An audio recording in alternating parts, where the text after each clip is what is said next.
હોય અહીંના ઉભા ઉભા ડાયો. કાલે હું હતો વિજાપુર તાલુકામાં ખરોડ મંડ્યાલીમાં. ત્યાં એક મહારાજશ્રીએ સુંદર એક વાત કરી કે મહારાજ હું સત્સંગ આ માતૃદેવો હોય છે કે મહારાજ આપણે એક વાણી ગવાય છે, બધું તમે બોલજો પણ મા બાપને એક વખત એવી છે ને કને ગાયેલી છે?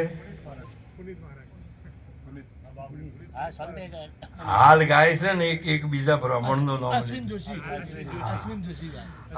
અશ્વિન જોશી ગાય છે ને આ મા બાપ ને પણ એનો મા બાપ હાલ કરે એના ઘરમાં સિમ્પલ.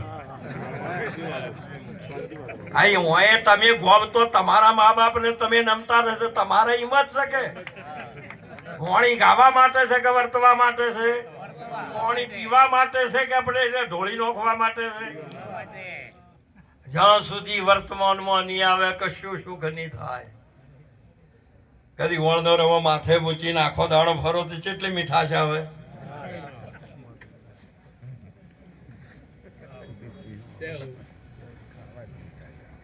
કોઈ દિવસ વર્તમાન કર્યા સિવાય મેળ નહીં આવે.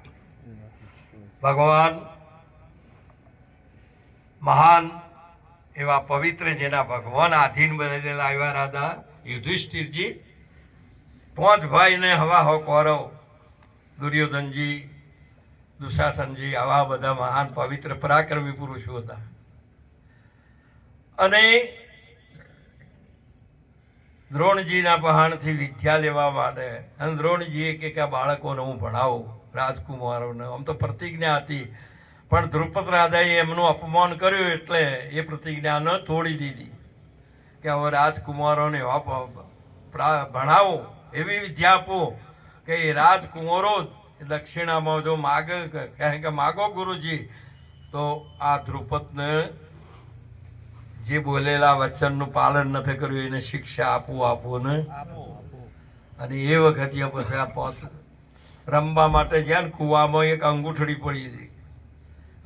પાણીમાં પહેલા અમે કૂવો હાંકતા ને એટલે માથા ઉપર 12 વાગે ને એટલે કૂવામાં સૂર્ય આવે એટલે બધું તળિયે પડ્યું એટલું દેખાય. તમારા માથે સૂર્ય આવે ને તમે મોય તાકો ને તો મોય પડ્યું એટલું બધું દેખાય રહ્યું. તમે હીરા ઘસ્યા છે ને, હીરો જોવો હોય ટીક ઓકી છે કે સીધી છે એ બહારથી દેખાય કે એના મોય દેખાય? હીરા ઘસ્યા હોય એને ખબર હોય મોંથી જ દેખાય, બહારથી ના દેખાય. હીરામાં જ હીરો દેખાય. એનો બધો અંગો કેવો છે, લોબો છે કે ટૂંકો છે કે બરાબર છે 24 આ તમારો બધાનો આ હીરો ખોમ હતી, હીરો હાથ હતી, બરાબર સીધો છે કે ઓકો છે? મોય તો જોઈ જુઓ. બાર કોકની જોયા કરો છો એનો અને આવું છે અને આવું છે, પણ તમારો કેવું છે? નન્યા જેની નિર્મળ દશા કોઈના દોષ જુઓ ન કશા, પોતાના હણે અને પોતા પારકા રુધિએ ના ગણે. પોતાના અવગુણોને દૂર કરવા માટે તમારી અંતર્મુખ દ્રષ્ટિ થવી જોઈએ. અંતર્મુખ થયા સિવાય કોઈ દાડો મેળ આવે? અંતર્મુખ થશે તો પછી પ્રત્યક્ષમાં આવી શકશો, પણ અંતર્મુખ નહીં થો ત્યાં સુધી પ્રત્યક્ષમાં નહીં આવી શકો. પરોક્ષમાં જઈ શકશો. ત્યાંથી અમે ઇંગ્લેન્ડ, ઓસ્ટ્રેલિયા, અમેરિકા, દુનિયામાં જોઉં, પછી ત્યાંથી અંબાજી જોઉં, ત્યાંથી રણુજી જોઉં, દ્વારકા જોઉં, બધે જોઉં. પરોક્ષમાં જઈ શકો. કાર્તિક સ્વામી ઘણા દોડ્યા, પણ પ્રત્યક્ષમાં તો ગણપતિ દોડ્યા હતા બાપ. આ 2 મહાપુરુષો શિવ પુરાણ એમ બતાવે છે, વાંચી જુઓ લગા. શાસ્ત્રો ખાલી રમવા માટે વાંચી અને નાટક કરવા માટે નથી બાપ. આ કથાઓ કરવા માટે નથી, પણ એ શું કહેવા માંગે છે એવા એક શિવ પુરાણની કથામાં જો ગણપતિ થઈ જાય તો આજે ભારતનું બધું જ ગણપતિ જ હોય. પણ કે તે શીશા પેલા જોય ને મારો ચડાવો તે મને આપણે બેઠા ને હોય આયા જુઓ મને હોય બેહાર્યા, તમને હોમાં બેહાર્યા એમ પેલા રૂપિયા વધારા લે એને આગળ બેહારે, પેલા ના લે એને પર બેહારે. આ પૈસેથી કથા ના થાય, પૈસેથી જ્ઞાન ના આવે, પૈસેથી સત્સંગ ના સંભળાય પ્રેમ ને ભાવથી આધીનતાથી સંભળાય છે, ઓમ ન સંભળાય ભાવ. તમારું અહમ હોયથી મૂચીને ગરીબી રાશિ ગુરુની સેવો ખાહડામાં બેહવાની શક્તિ હોય તો જાઓ. મનથી ભક્તિ મળે એવી નથી. આવું સાચું જીવન. અને એ વખતે હું પોતે ભાઈઓને કીધું અંકોરી મરે ફરે ને અંગૂઠડી દેખાય છે દ્રોણી થઈને એને કે બાળકો મોય પડી જશે છે શું?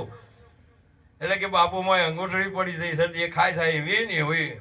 પણ હવે નીકળે છીએ અને અંદર જવાય નહીં. મોય 50 ફૂટ પોણી છે. આ બધાને 50 ફૂટમાં બધું ભરેલું છે. આ 50 કરોડ પૃથ્વીમાં પોણી જ છે, બીજું કોઈ છે. વાત સીધી છે પણ સમજાઈ શકતા આવી ચોક્કસ વાત કરીને દ્રોણજી કે હું ગાડી આલું કો બોલો. ઉભા રહ્યા. પાથામાં બોણ હતું, ધનુષ ચડાવ્યું, મારી બોણ ને પેલી અંગૂઠડીમાં એનું ફણું હતું બેસી ગયું ફિટ થઈને, અને બીજું માર્યું એટલી ના આમ કરતા કરતા લેન્ડ કરીને તે ઠેઠ ઉપર લાયા. પછી એક પછી એક પછી એક પછી એક શબ્દથી સભી સર્જા શબ્દ ही સર્જન શબ્દાતીત કી જે લક્ષ્ય લાવે એ લક્ષ્ય સબસે પછી પાર લાવી દીધું. આવું સુંદર બાર કાઢ્યું. આપણે ખબર છે કે આટલા શબ્દો આવે છે તો આવે છે ચોથી. આ પાથો તો ભરેલો છે ને એ તો દ્રોણજીને ખબર હતી. તમને ખબર પડે છે કે આટલા બધા શબ્દો ચોથી આવે છે. આખી જિંદગીથી તમે બીજું બધું વાપરી રહ્યા પણ આ રહ્યું એ તો ખૂટે છે કોઈ દાડો તો આવે છે ચોથી. તમારા બાપ તમે બોલો છો તમારા મોઢામાં થઈને આવે છે ખબર પડતી નથી. શબ્દ કહા सी આવ્યા કહા જઈ સમાય, હાથ પાવ નહીં કેસા પકડ્યા જાય. આ બધી વાતો સાચી છે બાપ. આપ તો મનુષ્ય અવતાર્યા જાણવાનું છે. આપણે નેચા ઉતરી ગયા છો ને ઉપર જવું હોય તો શબ્દના વિમાનમાં બેહવું પડશે. બીજું કોઈ વિમાન કોમ આવે. મહાવચની વર્યાતી વિશ્વેથી ન્યારા પૂજો થઈને રામકૃષ્ણજી જળક જગતમાં પૂરોને દાખલો લેવો. આવા મહાપુરુષ કેટલું બધું નિર્મળ, કેટલા પ્રેમ. શરીર જેમ કંચન જેવું હોય, માં સહેજ પણ ડાઘ ન હોય એવું આપણું જીવન પવિત્ર. એટલું બધું પવિત્ર, એટલું બધું જેમ જેમ જેમ કંચન હોનું જેમ જેટલું પવિત્ર છે એટલું નરમ પડશે ને નરમ છે ને એટલું જ મહાપુરુષ છે. મહાન એની કિંમત પણ છે એટલી, વજન પણ એનો એટલો જ છે. અને એવો જ કારીગર આજે આવા મહાપુરુષ મળ્યા. આજે મને ભારતી જેવી બાપુ જેવા દાગીનો હીરો તો બધા કારીગરો બનાવો, પણ મહાપુરુષે કીધું જો વજનમાં ઓછો કરી અને હીરો બનાવો તો નફો થાય કે ન થાય? લાભ થાય કે ન થાય? વજન કોઈ દાડો ના મારતા, વજન હવાયો આપતા. તારે કીધું કે સોના જેવું શુદ્ધ છે તોય અગ્નિમાં હોમાય, કસોટી ટોણે ઓછા ન ઉતરે 100 ના ગણાય. હે સાચા સંત એની મતે એ તો પ્રેમ રસ પીએ ને બીજાને એ સાચા સંત એની મતે ઓળખાય. આ વાતો શું છે? પ્રેમ રસ પાવાનો. આપણે બીજો ચિયો રામ રસ પીવા આવ્યા છો. થોડુંક બધા આ શબ્દના વિષયો શું કે હારું ગાય છે ને હાવરો રાગ છે ને મને હાથી શું છે પણ કે શું કરો? એક પરસેવેથી બનેલો છે ને એક બુંદથી બનેલું છે.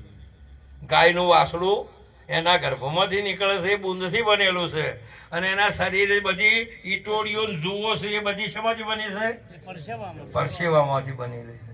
હવે જે પેલો એના ગર્ભમાંથી અંદરથી જે બહાર આવ્યું છે ને એ દૂધ પીએ છે, અને આ પરસેવામાંથી નીકળ્યા છે એટલો બધો શું પી છે? કૃષ્ણ કનૈયા. બે તમને જ વળગેલો છે.